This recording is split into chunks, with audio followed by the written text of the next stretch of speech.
Okay, hello and welcome to episode one of Dissecting the Drive. This is a chance for UK coaches to come on and talk about a certain drive or a certain situation of any game that they're choosing, and talk about the mindset as a play caller and stuff like that in the process. Obviously, I'm guinea pig for episode one. That's my way for people to do stuff.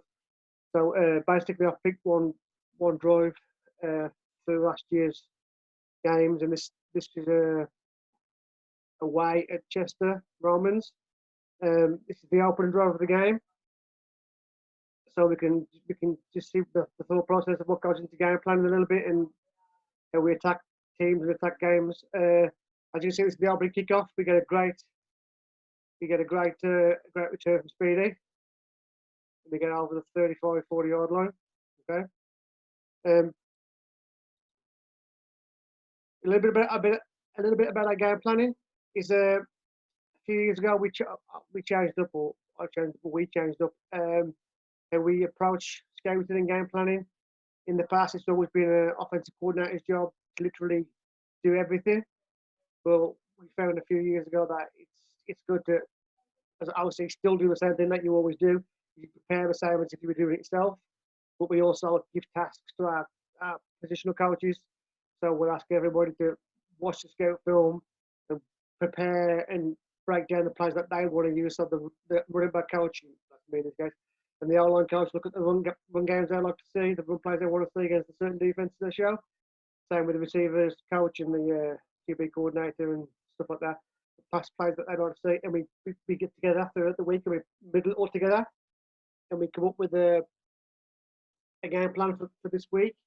Sometimes it doesn't work because you get to the game and it's completely opposite of what you planned for. That's a bit more for you. But 9 times out of 10, we all have input in the game plan. If there's something that I actually want to do, it supersedes everybody else, obviously.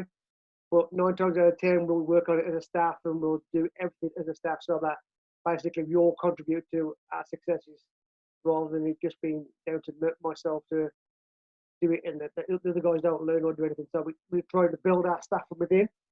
So by giving them tasks to do and helping hand, they get to do stuff that I would do as a coordinator down the line, as in working towards building game plans and watching scout film and watching what coverages are in the front of it, and we talk about it together and we build our plan for the week. And that's what we did in this case. I think this was game 4. In our terms, this was year 1 for me at Shropshire after being a Stanwell for a while. We had a lot of rookies and a lot of guys playing in new positions, so it was a bit of tough sledding at times, and at times it worked well. It was rough with the smooth when you take it on the chin, and we knew what we were going to get into by this time. This was game 4, I think. So our quarterback didn't play the third game because of a car accident, so he didn't attend it. So he literally only had 8 quarters of football before this one, ever. So that's some pretty good goal. We converted this guy right here into a quarterback, basically from a wide receiver because he was our best athlete. We hadn't got a quarterback at the time, and we basically picked our best athletes, and he went out. So Chris did a great job of it, and he took it by the horns, and we did our thing, and we did okay. So we'll start off. Our first opening 12 plays are always scripted. So I'll script the opening 12, and I usually take ownership of all those 12 with the input from our coaching staff. I usually take ownership, and we'll envelop everything that we've done into it. I usually like to see how they get a line up against trips very early. How they get a line up against two back very early because I'm always being multiple. So I want to see how they react to certain situations. So we come out in trips right. So with our verbiage, it's very simple. This is trips right, and our running back is 9 times out of 10 opposite the trip side unless we ask him to go the trip side. Our rule of thumb is our H is always opposite our R. So that's pretty much where we stand with it. The other thing that we did this year, which I probably regret doing, is that we apex this X receiver, almost hogging the sideline. It didn't really work out as much as I hoped it would do. We created the space, but we couldn't take advantage of it. Actually, we didn't have a big enough arm, in my opinion, to make those throws. But it's something that we learned and took away. This was also our first year of running no huddle. Again, that had its teething problems that can be talked about in another episode or the thing. Our first play of the day was, I think it's outside zone. We also had a period of time where our GB tackle wanted to pull, even though it wasn't a pull in play. This is strictly outside zone, but these two guys talk, and he stays, and he decides to go. Not happy about that. I mean, we wasn't happy at the time, and we obviously had a conversation about it and discussed it and fixed it. But it happened a few times. So this is outside zone. It's a great run to the outside. There's actually a line there if you want to look back on it and cut on it. If you want to go back and watch it, if he actually would have followed our tackles back, you could have cut up north sooner. However, the rule of thumb for me as a running backs coach is that I always say, whatever you're going to do it 100%. So if you can't see that cutback line, I want you to go outside as fast as you can and as hard as you can. So we do it 100%. Whether you put your foot in the ground or whether you go outside and do it all you got. In this case, our running back had a tendency to go outside all the time. So it was expected, but he saw the grass. It worked out well for us. We feel he could have got north faster, but we'll take those 8 yards, and it helps us build on to other things. Great block from our rookie. Right tackle there. He held it a little bit too long, but we don't get called for it. We're away, and then we got our fast guys in space, and he makes 8 to 9 yards. It brings up second and short. We flip it to trips left now. Again, spacing's good on this side. We still got the X hog in the sideline. Our back still opposite the H. Again, we're looking to see what this defense is showing us when we go with the trips. That's one of the things that our receivers coach is noting right now. See how they line up, and that we'll get that feedback after the first drive. See how they line up in trips, and then we can attack it, etc., etc. I'm pretty sure I called a simple bubble screen here, but one of the rules built into our bubble screens is that if this guy here heads up over our X, then we don't block. We convert it into a whole shot. And we run the fade, so our QB is allowed to take that shot if it's one-on-one coverage. The angle's not really that great, I don't think, but you can't really see it, what the coverage is over this side. But when we watch it through, you can see that this is lined up really well for us. Z's going to go ahead and block this guy, which opens up our bubble lane really well. So it's actually blocked because the secondary is so far off. It's a nice easy throw, pitch and catch. Our receiver does a great job of getting his head around. Really, this is second and short. This is a nice easy conversion on second down to move the chains. However, our QB obviously sees that at the corner of his eye. He doesn't throw that bubble like we expect him to. Our receivers engaged there. We should be completing the passing, getting 6-7 yards now. We don't. Keeps the ball. He ends up throwing it downfield. It's incomplete. I wasn't too hard on the QB at the time because we do give him the whole shot if he wants it. And obviously when he came off the field and said, I saw the shot, so I took it. We can't really argue with him on the film. The film doesn't show us nothing because of the angle. So, but it's built in for that. But it's one of those things where if you didn't take the whole shot, you wanted to get there. One of those things with a newer QB and not so much arm strength on him. He evades that tackle there. That's one of his strengths. So it's not the best, and it's a bit of a lofter, and we don't get it. Then we want a third down. We call inside zone here. First time we're in 2x2. Again, we'll be looking right now is how they line up in 2x2 as a defense. This is what we would have seen on Scout. We wouldn't have changed anything from this. This is what we expected. So we're happy with it. The only thing I'm not really happy with, and that's on my side, is I'm not too happy with this depth. The splits on here, but this is my doing. I asked for this. It didn't work out too well overall over the course of the season. things that you go back and change, obviously, when you self-assess. As you can see, you don't do a great job of blocking it, but they jump offside and we convert that short third down. I'm pretty sure our QB coach changed the play. Yeah. So he just changed it at the last minute. I'm not sure what to, he didn't say. But they jump. He probably just do a hard count. And we got the first down, so it was actually a great job from our QB. And we make the first down. Okay. So change moving now. Back to first down. I think it's play number 4 of the drive. Staying in 2-by-2.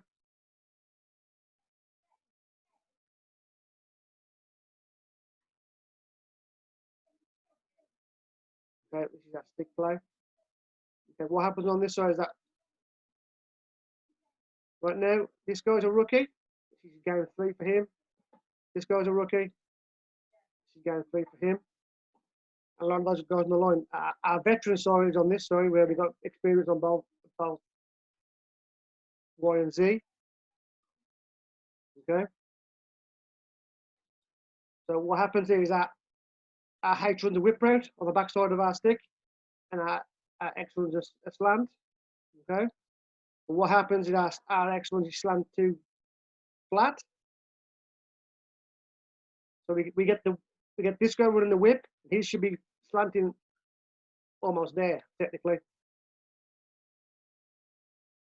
We get what we want, backside coverage, because the safety boy's down on this guy.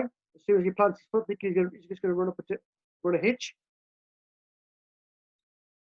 This guy should have been running here now, behind the safety who's come down, and taking that 6-7 yard slant probably to the house. As you can see, he runs that a little bit too skinny and he gets caught up in traffic. These are what the teaching tools are on film review for us. They help us out. You can see from that angle he's going to be running way too close to the whip. He ends up that way, and he gets to the way. He still pops out through the gap, through the window, and it's a drop at the end of the day from a rookie. Bit of nerves.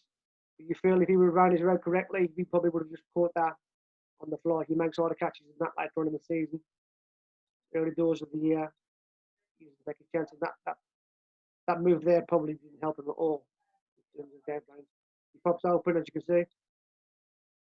Just unlucky, you drop him. One of those things happens.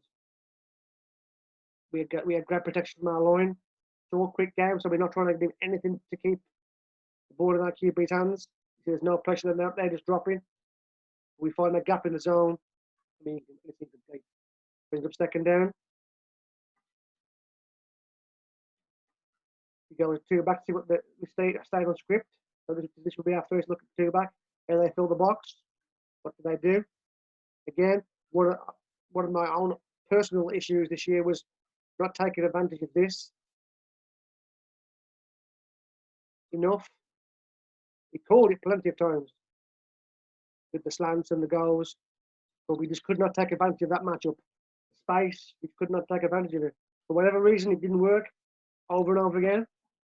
It's one of the things that I looked at in depth that last off season, trying to fix that and what we can do to get it better.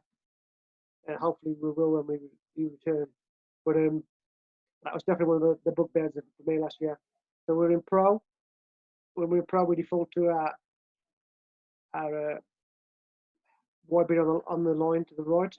We can go pro left, but we default to pro right. Okay. What happens here? We want to cross the running backs. So this guy whoever's not getting it, the idea is to mesh so that they can't see us getting the ball. The back that's not getting it will flash across and steal the edge. And the back who's getting the ball will take it. Our line, unfortunately, just misses the blitzing guy. He gets a clean shot all the way through. And he takes us down for a loss. As you can watch it back again.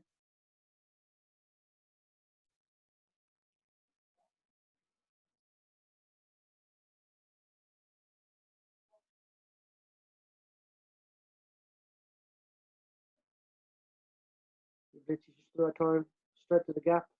Our line missing completely. This guy's already got his eyes on this guy down here. Doesn't even see this guy coming. Leaves our full back with absolutely zero chance. he does a great job of keep on the football and just going down without losing the ball. That would have been key for us right there. What we're going to take away from this, though, we're going to see how they line up against us in our two back, what we can attack. And this is where we ask our QB coach and our receivers coach to be our eyes on and give us that feedback after the first drive. I think we're on play 5 or 6 now for this drive. So we're literally learning on the fly. We go to play 7. Still in 2 back. Again, we got the space on this side, so much room, but we, for whatever reason, we don't take it.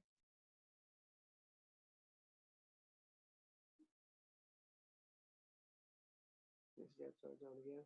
Yeah, it's outside zone. Okay. It's outside zone for a minimal gain. Before this play took place, I was told that I had 2 downs from my head coach, which the idea was to get 4 or 5 and make 4th down more manageable.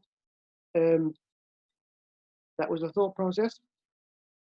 When we run outside zone, we usually lead the fullback to give us that extra blocker, and then I run him up to come across and follow that fullback's back.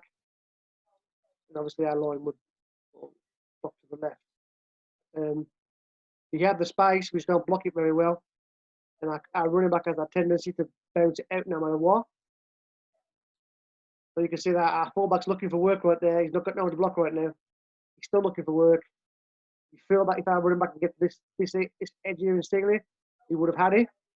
But we can't. They do a great job of extending the play horizontally, and they pushed out for literally 1 yard. Not the best example of outside zone I've ever seen, but this is what happens in real life. And as you can see from that angle, they're 4th and 12 on the first drive of this game. So we like the spacing. We like what we see. We're trying to attack this big grass here with the outside zone run. We feel that this blocker can get him. We just don't block it very well from our line, and our fullback can't get a block on anyone. And their horizontal speed is actually quite good. Yeah. You feel like if we could have got that tackle or a turn in there, Sealy, he probably would have gone. It's the first game we don't. It's the first drive and we don't make that block, and we end up going about. As you can see this 4th down, 4th and 12. But as I said, that my head coach told me I got 4 downs. So on 4th down, this is where we get a bit more aggressive. So now I know I'm taking a shot. So on this play, we're going to run switch 6, basically 4 verts, but we have our receivers switch on the thingy. Again, we have some rookie areas, some receivers on this side, but our veteran receivers run the route correctly. We get exactly what we want because they are obviously seeing film on us and they don't think our QB can throw very far. So they climb down and they're really short. They're almost they are cover 0 for me. That's what we would call cover 0. And they're literally biting us to throw the bubble. Okay. What happens here is our QB consistency. He stays with it. So on the switch 6, it's basically our 2 sets of receivers will swap inside. So our inside guy goes outside, and our outside guy goes inside, and that's on both sides. In this situation, our rookie on this side just runs a straight 4 verts, doesn't do the switch. Luckily, we didn't throw to the left. He's looking left at the start, but he did a great job of moving the thing with his eyes. But we get exactly what we want on the top end. So when we look back to the right, which is exactly what we want to see from our QB, you'll see that our Z pops way open. And this is the touchdown. However, our QB doesn't make that read. Our QB is the outside guy, because he probably sees him in space earlier. But the throw is quite poor, and it's quite almost like a balloon shot. So it fails on him. But for a little guy, he also makes a great catch. Brings the ball down. So we're looking to attack it deep. Look at the vertical, but we want to do it with a twist, which is why I had the switch. We get exactly what we want from the drive, from the look. Our Z pops up and it's absolutely beautiful. But we can't take advantage of that because our QB's eyes are already over this side. And as you can see by this not the best mechanics you'll see from a quarterback. So we always going to be a sky ball. But our little receiver is less than 5'7", 5'6", goes up and makes a play. Great job from the middle guy. Great catch. We move the chains on 4th and 12. Big play for us on the drive. Got the juices flowing. As I said earlier, this should have been the same on this side. He should go inside, he should go outside. But he just runs a straight vert, traditionally, what we'd normally run. Luckily, we didn't throw that way. It would have been traffic. So we get a first down. We're there, 20-yard line now. I think that's one inside zone here.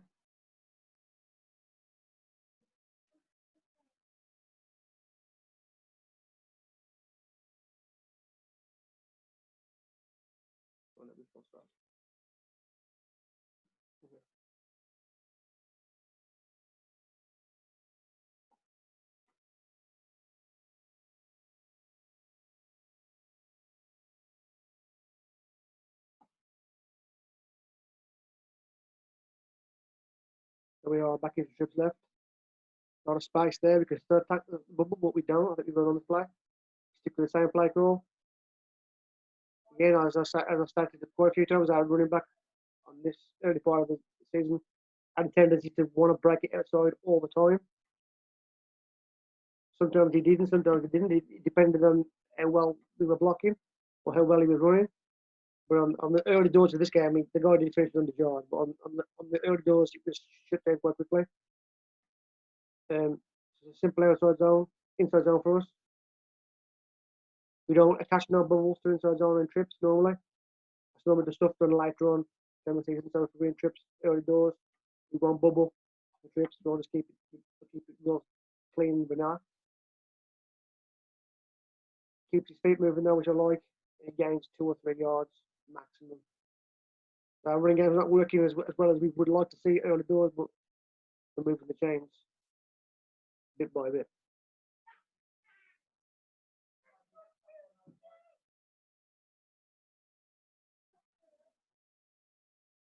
Watch you one last time.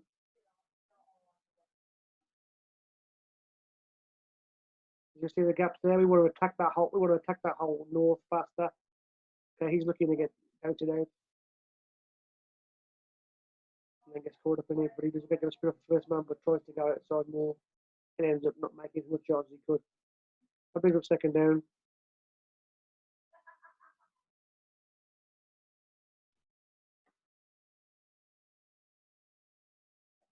Okay.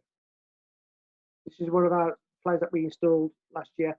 As an offensive coordinator, every year I usually turn over 5 to 6% of the playbook. We run stuff one year and won't run it the next. So like pistol wasn't run at all in this season. This season coming up, it would have been. It was just stuff that we changed up. In this instance, this was our empty formation, or was going to be our empty formation for this season. Well, was our empty formation for this season, where we have our tight end. Very rarely we do that, but we have our tight end with his hand in the dirt, and our running back will act as a H-back and motion across.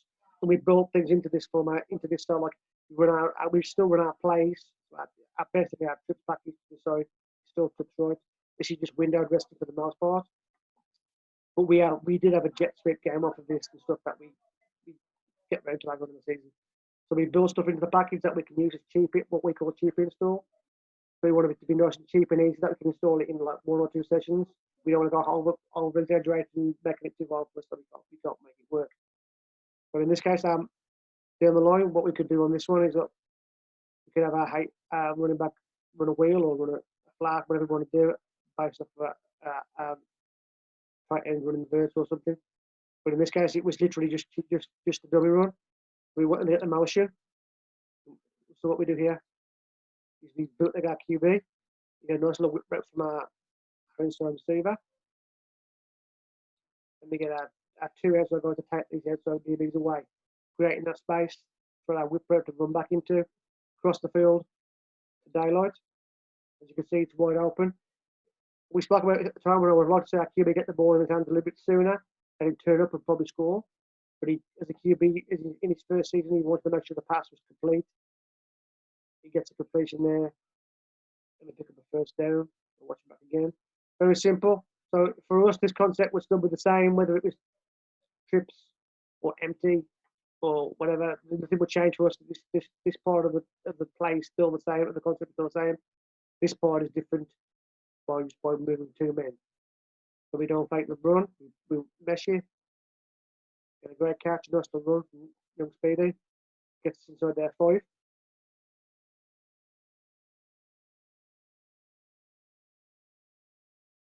And then we're looking to utilise that. This is our first red zone trip of the day, our first drive of the day.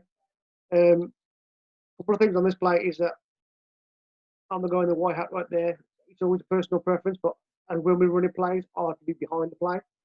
So I'm looking at it from the back so I can see what they're doing. I know everybody's different. We're lucky to have headsets so we can speak to the coaches, and the other coaches call the plays for me once they tell us to play.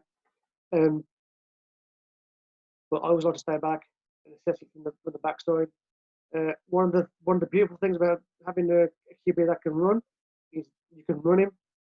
It's not so much that if the pass game isn't working, he has his legs to back himself up with. So this is just simple Q sweep. That's all we call. They keep hitting the same format we've just seen to give them a bit more of a question mark and throw them off centre a little bit. But we run Q sweep 2 or 3 times in this game from various formations. We just try to move out of doors and keep it in the same formation at the same tempo. We are no huddle, so we're trying to go as fast as we possibly could. Work to our advantage on this drive. Play 11 or play 12 of the drive. So we took a nice chunk of play, start the game off. Obviously, once we get into the red zone, our script changes, and we have our red zone script. So this might be play 2 or 3 of the red zone script. And if I got this right down as one of our red zone plays, I might flip to it if I've got it highlighted as an empty formation Q sweep,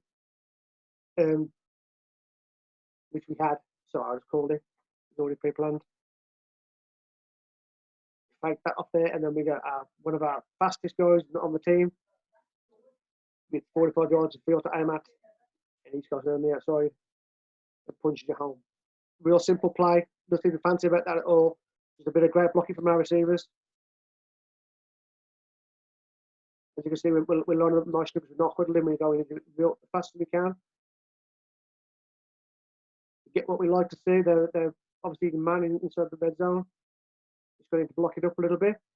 We do. He loses his guy there, but we trust this guy's speed to get him beat. Our GB receiver's on point with his blocking. Then it's just an athlete versus an athlete, and our guy's too fast. We score. So that was just a simple indicator of our first drive of the season, of the game. It's literally 12 plays. I think it was 12 plays, and we punched it in. Not every drive is always going to work that way, and not every drive scores, but we set it up. That was just one example. Hopefully, we'll get other coaches on throughout the course of the off time and the quarantine time to come on and talk to their drive of choice. But for now, I hope that gives you a little bit of inside information on quarter players from a GB perspective, from a coordinator in the UK. And we'll speak again soon.